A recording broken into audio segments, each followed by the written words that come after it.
the following years, it makes it a lot easier because the blue one goes on this corner, and then we just go from there. So it's and people love it. I mean, I had one client, their family. I did the front yard, and they loved it so much they called me back a week later and added another $2,000 worth of lights. And then another 2 weeks later, they said we need more lights. And by the time it was done, it was about a $5,000 project. And they just kept adding lights and adding lights. So they definitely got to the Griswold package style. Yeah. Man, that's crazy. So when you say you design them, do they, I mean, what do? You go out and like have a, a sketch or a picture of the house, and then they tell you Yeah, where they want them, what they want.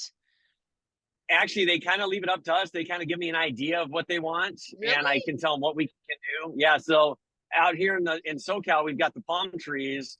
Yeah. So Oh. a lot of them like to have the palm trees wrapped. But you have to be careful with how you wrap a palm tree because it can look like a certain Uh-oh. organ, a certain male organ, if you will, if you wrap it incorrectly. So you never wrap a palm tree all the way to the top and Yeah. wrap the branches. It I'll just say, go Google Christmas light on a palm tree, and you'll see some of the pictures I'm talking about. We'll leave it at that. I have a question though. Did you learn that the hard way? Is that one of your lessons No, I did learned? not. I fortunately did not. Somebody else, I saw it and sent me a picture, and they're like, if you're doing Christmas trees and palm trees, please do not wrap them like this. So I learned via a picture of what this certain male body part Christmas tree can look like in the middle of the night. And yeah, it's not very pleasant. I can't wait to go check that out later. That's ridiculous. You learn something new every day, don't you? Yes, Oh my exactly. gosh. Oh my gosh. Oh my gosh. So when these Christmas lights, sorry, I'm like part of the reason I'm doing this, right? Like part of the reason I'm doing this is because obviously it's cool if people can learn from our mistakes and Right. not bother making them. That's dope. But like what if somebody's just, thinking about what kind of business should I do? And do you know what I mean? Like I've just been Definitely. grilling everybody about their business models. So these lights, do you lease them and then lease them again to the folks, or do you buy them and then lease I them buy to them. kind of the same houses every Yep. year? Oh, Yep. So I buy the product, so I own the product, and then okay. essentially they're leasing the product from me. But Yeah. we handle all the install, we handle all the takedown, and there's a couple different ways to do it. The reason that because it's commercial grade, the life expectancy, we're using all LED lights, and so there's not a big draw on the Oh, on the electricity draw from the house. yeah. And then the typical lifespan of a lighting system for a house is about 3 to 5 years. So Okay. we can essentially buy the lights and rent them out 3 to 5 times, and we're getting paid the same amount. We do give a 10% discount in October if they Okay. install in October on a previous job. Yeah. Then we'll discount it 10% for Okay. the early install. And then there's even times like because we deal a lot with country clubs and gated communities out here, Oh, so okay. they have certain rules and regulations that the lights Mm-hmm. can't be up before a certain date or Yep. can't be turned on.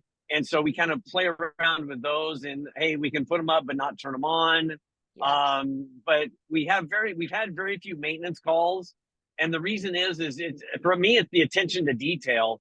Yeah. Yeah, you can go buy lights down at Home Depot or your local big box store, Yeah. and they have great product, but it's not custom cut. So you have extra lights hanging off the edge or tucked in somewhere. So Yeah. again, being out in the Palm Springs, California area, we have we deal a lot with second homes or vacation homes where people Okay. bring their family down for the holidays and they don't want to put up lights, or Sure. they may be older and they don't want to be on a ladder, but they've got the income or the money to take care of it and put up the products, and we can put it up for them and take care of that whole uh out of sight out of mind. It's They show up and it's done. That's so cool. So besides country clubs, are there other businesses that you kind of target? Is it mostly uh residential? no, right now it's mostly residential. I haven't scaled the business yet, only because fit it in between my home inspection business. Yeah, of Um, course. and so it's I've hired a couple buddies' sons and stuff like that, and Yeah. doing a couple little things here and there. Okay. So, but I'm looking at how I can scale it and what it looks like to scale it. So this next year, because I'm having another vehicle that can carry the product and stuff like that.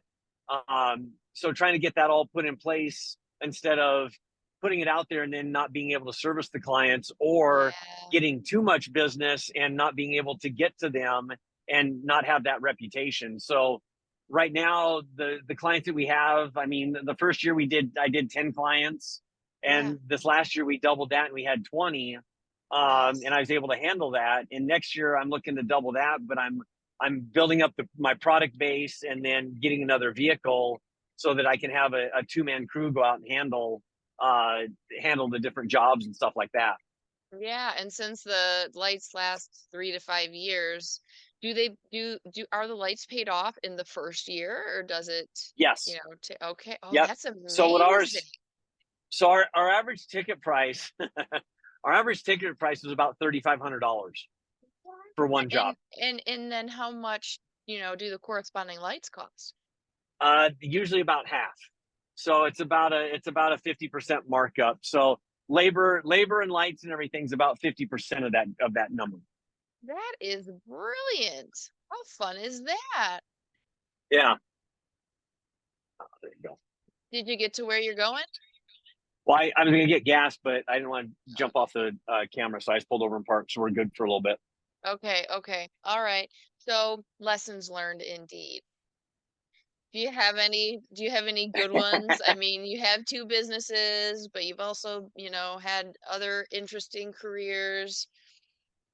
The biggest thing for me and what I've learned is, or what I'm still learning, and this actually was brought to the when I was at the blocks, and this was what was really cool, is being with 130 other companies for a week. I essentially saw it as a week long mastermind, It and being able was. to learn, yeah, being able to learn from how those different companies were maybe doing something, or offering a service or something in their marketing that I might be able to use. And that's why I went into that week looking at it as. And the biggest thing is pull the trigger. And I like to design things, as in systems and automation, Yeah. but I was sitting on a program because I didn't think it was quite ready, and it took me a year to get it out to my clients, and they love it. And Okay. what I learned is I should have got it out a lot sooner and then tweaked it as I went, instead of procrastinating and thinking, oh, it's not quite ready. I need to add this. I need to add this. And so I overthought it, and I didn't need to. I could have, Yeah. because I've monetized it. I missed out, say 6 to 9 months worth of a money Yeah. making opportunity because I didn't think something was ready. But even if it wasn't completely ready, at least I could get the feedback on how I could Yes. tweak it and change it, and do a part A, part B, and diversify it and go from there. So the biggest thing I've as an entrepreneur is, it all looks great on paper and hey, this is how I want it to work. But if I can't get it out to the client and get the feedback, Yeah. and it may be something that you've got to totally scrap, and like, how the hell, this isn't what they wanted, and you think it works this way, but there's a tweak or something that you don't see, and you either have to either completely scrap it, or it may be just making little tweaks here and there and just pivoting to change that issue that you didn't see because you Exactly. didn't get used in the way that you were thinking it would, or a client came up with a different thought on how they could use that, whatever it is you're putting out there. So the biggest thing is don't sit on the idea and try to perfect it.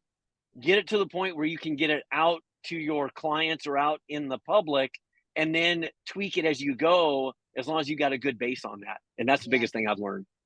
Get that market feedback. It doesn't Yep. matter how much you like it because you're not the market. Yeah, exactly. And they're going to dictate what it is. Again, 100%. they're going to dictate. And is this a product that's going to go? And one of those things is I did that just recently. I've added a service into my inspection business. Yeah. I now do floor plan schematics. So Oh, no other, cool. Wow. yeah, so no other floor, no other home inspection company in my area is doing this. Yeah, And right. I right. And so what I've offered warranties and stuff, and hey, if this breaks, there's a 90-day warranty. And it kind of gave that warm, fuzzy feeling to the client. But Right. after we talked about it, it kind of went away. I brought on the floor schematics and I started, and one of the agents was out measuring the house. And she's like, oh man, I hate doing this. This is going to take me forever. And she figured it'd take her an hour and a half because she didn't have a floor plan for her client who was out of state. Oh, And so I asked her, I said, what would it be worth to you if I could get you a floor plan within 24 hours that had the measurements and the labeling of all the rooms? And she says, hell, Coy, she goes, I'd pay somebody $200 to do that.